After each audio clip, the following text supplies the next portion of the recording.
पुरुषहरूको पैसा चाहिँ गर्वका साथ भन्ने 51-56 लाख जति लाख होस् होइन 61 लाख भनेर महिलाको पैसा चाहिँ खुलाउन मिल्दैन भनेर भन्नुहुन्छ तपाईँ आफैले होइन। बिइङ अ फिमेल तपाईँलाई यस्तो कुराले चाहिँ चित्त दुख्छ कि दुख्दैन आज त्यो चाहिँ कुरा गरौँ। कसले कति पाउँदैन कसले कति पाउनु पर्ने हो त्यो लिमिटेसन सायद तोकिएको छैन। केदार घिमिरेले यति पैसा लियो हामीले भने होइन नि, तपाईहरु जस्तो पत्रकारले छाप्नु भएको कति लगायो 60 लाख लगाए 61 लाख लगाए कतैबाट छापेको गलत न्यूज त छापिएको होइन त सही न्यूज नै छापिएको हो हैन। हामीले 60 लाख 61 लाख दिएर गल्ती गर्यौं, 61 लाख लिएर गल्ती गर्यौं, 1 करोड दिनुपर्ने रहेछ हामीले। अझ हेलो हेलो माग्ने बुढाको जुन मेहनत छ उसको समर्पण छ। यहाँ सुन्नुहोस् बहिनी, रातको 11 बजे स्क्रिप्ट डिस्कस गर्न पनि आउन तयार आज कोही स्टार आउँछ। सहयोगको अपेक्षा गरेका छौं, झै झगडा नहोस् भन्ने नै छ। हामी मेलमिलापकै पक्षमा छौं। माग्ने केदार घिमिरेलाई 51 लाख रुपैयाँ दिएको हो, 10 लाख रुपैयाँ उधारो दिएको हो, पुरा 61 लाखको प्रतिबद्धता गरेको छु। होइन कहाँ तपाईँ यहाँ सुन्नु न, नेपाली फिल्म इन्डस्ट्रीले कलाकारलाई आफ्नै तरिकाले परिभाषित गर्छ। कहिलेकाहीँ अनु भाइको र मेरो राम्रो सम्बन्ध हुँदैन, ऋषि लामिछाने यस्तो भनेर अनु भाइले अर्कोलाई भन्छ, अर्कोलाई त्यो बकवास कुरा के। नानी तिम्रो पैसा लिने बेला लिनु पर्दैन, एग्रिमेन्ट गरेपछि त पैसा लिनुपर्छ भनेर आफैले दिनु गएको प्रोड्युसरमा। यो जिज्ञासा हाम्रो चलचित्र घोषणादेखि निकै नै भएको थियो। म आज प्रज्ञा प्रतिष्ठान हाम्रो कलाको मन्दिरको ठाउँमा आएको छु र यो मन्दिरलाई साक्षी राखेर भन्छु, कसले के भन्छ कसो भन्छ त्यो थाहा छैन। माग्ने केदार घिमिरेलाई 51 लाख रुपैयाँ दिएको हो, 10 लाख रुपैयाँ उधारो दिएको हो, पुरा 61 लाखको प्रतिबद्धता गरेको छु। यो कुरा जानकारी गराउन चाहन्छु। ल आज छाप्लाङ्ग भएन, 61 लाख 60 होइन 61, अझ 1 लाख बढी छ।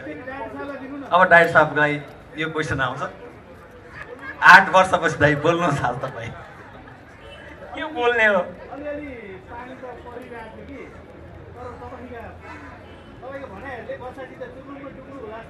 होइन कहाँ तपाईँ यहाँ सुन्नु न, नेपाली फिल्म इन्डस्ट्रीले कलाकारलाई आफ्नै तरिकाले परिभाषित गर्छ। कहिलेकाहीँ अनु भाइको र मेरो राम्रो सम्बन्ध हुँदैन, ऋषि लामिछाने यस्तो भनेर अनु भाइले अर्कोलाई भन्छ, अर्कोलाई त्यो बकवास कुरा के। सम्बन्ध तिम्रो र मेरो छ नि, बाहिर त्यतिकै हावा हुन्छ। त्यस्तै वर्षा शिवाकोटीले टाइम नदेला, वर्षा शिवाकोटीले के यस्ता बकवास कुराहरू अरू मान्छे चिनेर बोल्ने नचिनेर नबोल्ने। वर्षाले सुरुदेखि आजको दिनसम्म मान्नुहुन्छ पैसा पनि मागेको थिएन, नानी तिम्रो पैसा लिने बेला लिनु पर्दैन, एग्रिमेन्ट गरेपछि त पैसा लिनुपर्छ भनेर आफैले दिनु गएको प्रोड्युसरमा। त्यति इमान्दार मान्छे इन्डस्ट्रीमा सायद कुनै पनि नायिका त्यति इमान्दार छैन जति वर्षा शिवाकोटी अहिले देखिरहेछ, आफ्नो कामप्रति लागिरहेछ। फ्याक्ट लाग्यो, मैले भने पनि छु तपाईँलाई। त्यो त रमाइलो हो, रमाइलो। यो भनिरहँदाखेरि यति इमान्दार नायिका यस्तो उस्तो भनिरहँदाखेरि निर्माताज्यूलाई फेरि प्रश्न आइ नै हाल्छ, पैसा दिने मान्छे नै हो। माग्ने बुढा 61 लाख दिनुभयो भने कति लाख दिनुभयो त नायिकालाई? सबै भन्न जरुरी छैन, माग्ने बुढाको मार्केटमा आयो कुरा त्यसकारण भने हो। वर्षालाई सबैलाई त्यो भन्न जरुरी छैन। तपाईँ त्यो त अधिकार हजुरको छ होइन, नभन्ने प्रश्न गर्ने अधिकार मेरो छ। तर मैले भन्न खोजेको नायिकाहरूको धेरै नै अनुपातमा चाहिँ निकै तल हुन्छ अरे के, तपाईँले बढाउनु भएको छ अन्य अनुपातमा भन्दा बढी? खास कुरा के हो भने जे चर्चामा आएको छ त्यो माग्ने बुढाको आएको हो होइन। हाम्रो वर्षाजीसँग सायद मेरो सुटिङभरिमा 3-4 देखाभेट भयो होला। चलचित्रमा उहाँलाई काम गर्नको लागि पैसा दिएको हो, उहाँले जति पैसा भन्नुभयो त्यति पैसा दियो। पैसा खुलाउन मिल्दैन। हस्, धन्यवाद। पैसा उहाँले जति भन्नुभयो 1 पैसा घटाएको पनि होइन।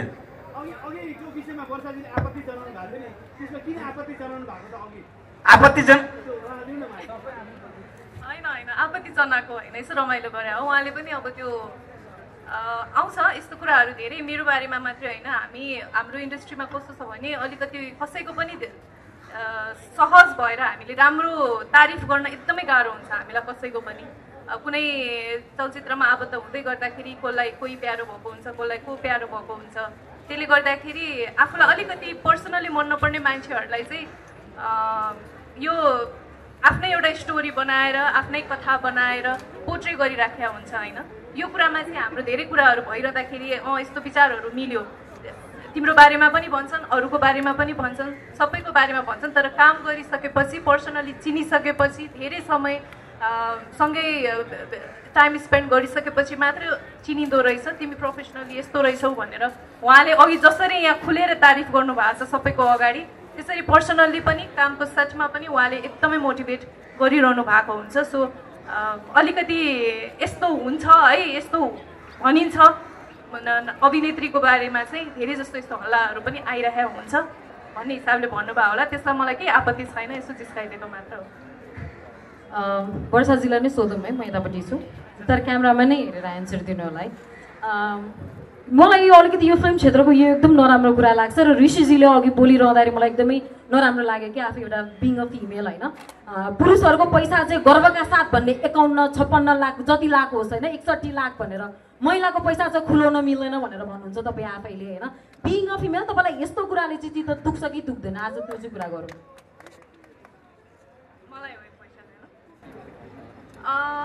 त्यस्तो चित्त दुखाइ अब पर्सनल सोचमा फरक पर्छ जस्तो लाग्छ मलाई चाहिँ। कहिले पनि कसले कति पैसा लियो पैसाको बारेमा बोल्नै मन लाग्दैन, किनभने म कहिले पनि चलचित्र पैसाको लागि काम गरेकै छैन। उहाँले मैले आजसम्म लगभग 16-17 वटा चलचित्र गरेँ होला, कुनैमा पनि मेरो यति हो कति हो भ्यालु कति हुन्छ एउटा कलाकारको भन्ने मलाई थाहा छैन, कुन एक्सटेन्टसम्म कति धेरै हो र कति थोरै हो भन्ने नै मलाई थाहा छैन। त्यसले गर्दाखेरि कसले कति पाउँछ कसले कति पाउँदैन, कसले कति पाउनु पर्ने हो त्यो लिमिटेसन सायद तोकिएको छैन, किनभने नेपालको चलचित्र बजारीकरण हेर्दाखेरि त यहाँ त पैसाको मापनले स्टारडम मापन भइरहेको छ नि त। तपाईँले आफूलाई जुन पारिश्रमिक दिइएको छ त्यो पारिश्रमिकको आधारमा चाहिँ आफूलाई स्टार मान्ने कि नमान्ने या मानिएको छ कि छैन? म आफूलाई स्टार मान्दिनँ, किनभने म आफूलाई एउटा राम्रो कलाकार हुन ट्राई गर्छु। स्टार के हो भन्ने पनि मलाई थाहा छैन राम्रोसँग, को के स्टार को कता स्टार कसले दिन्छ, यो ट्याग किन दिन्छ, कसरी दिन्छ त्यो मलाई थाहा छैन।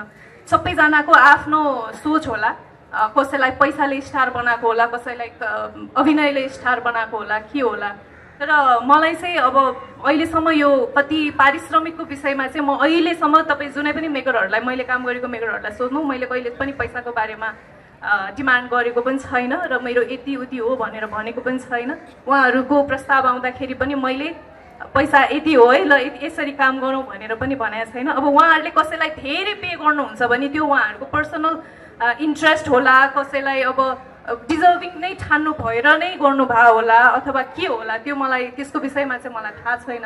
तर मलाई जहाँसम्म लाग्छ केदार दाई आफैमा यति नै ट्यालेन्टेड, यति भर्सटाइल मान्छे हुनुहुन्छ, उहाँ त्यति डिजर्भ पनि गर्नुहुन्छ जस्तो पनि लाग्छ मलाई। र मैले आफू जति डिजर्भ गर्छु, मलाई जति पाउनु पर्ने हो त्यति मैले पाएको छु र म एकदम खुसी पनि छु जस्तो लाग्छ।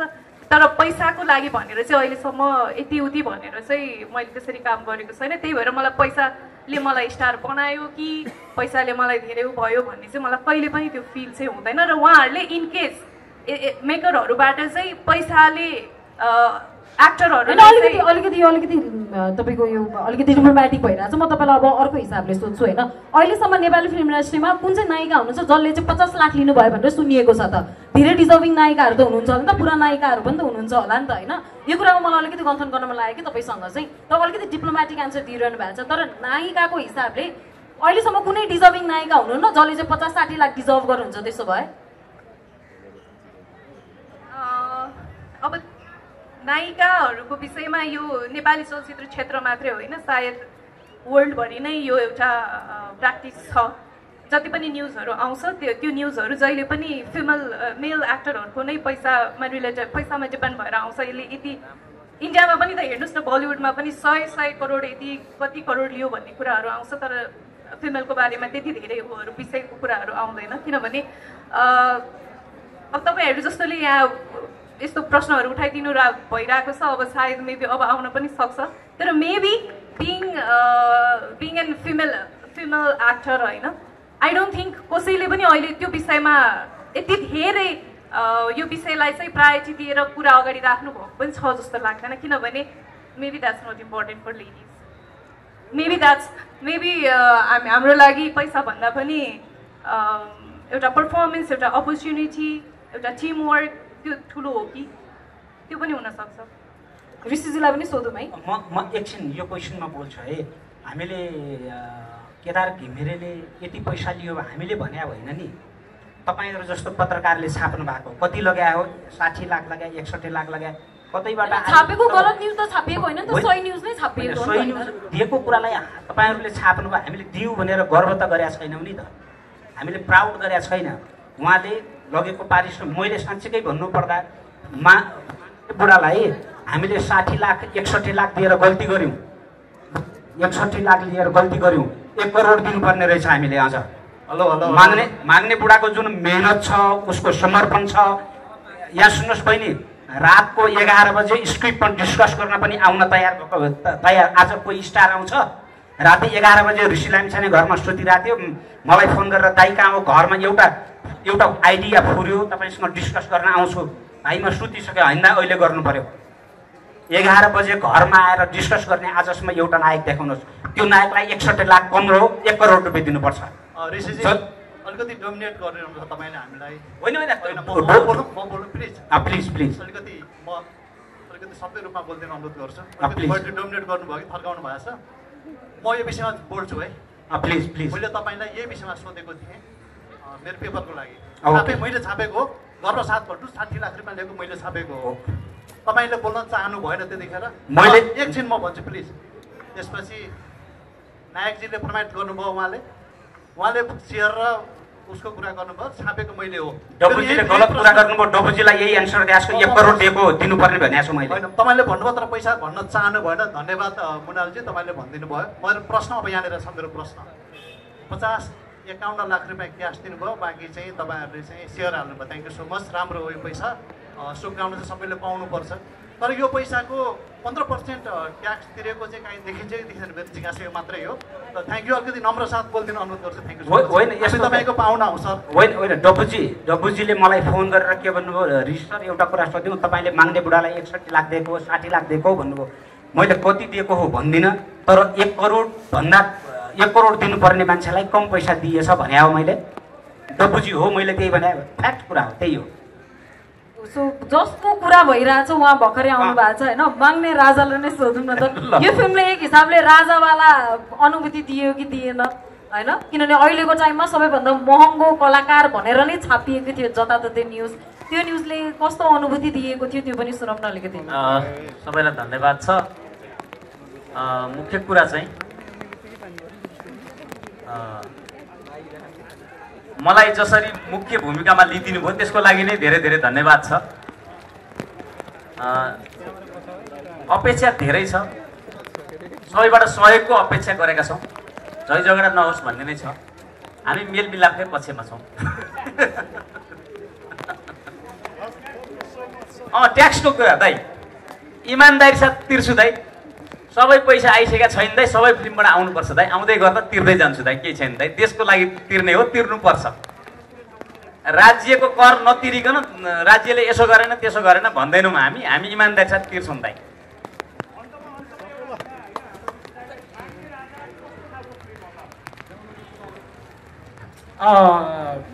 यहाँ नेपालमा अहिले के छ भने राजाको प्रतिस्पर्धा, यो कोही राजा ल्याउने कोही फाल्ने खेलमा लागिरहेछन्। हामीलाई त के लाग्छ भने राजा हरेक मान्छेभित्र आफूभित्र राजा हुन्छ के, आफूभित्र सुपरियोरिटी हुन्छ। म सक्षम छु, म राजा बन्न योग्य छु, म क्षमतावान छु भन्ने हुनसक्छ, हरेक मान्छेमा हुन्छ। त्यही एउटा पात्र हो जो सडकमा पनि आफूलाई राजा देख्छ, जसले महलमा पनि आफूलाई राजा देख्छ, जसले आकाशमा पनि आफूलाई राजा देख्छ।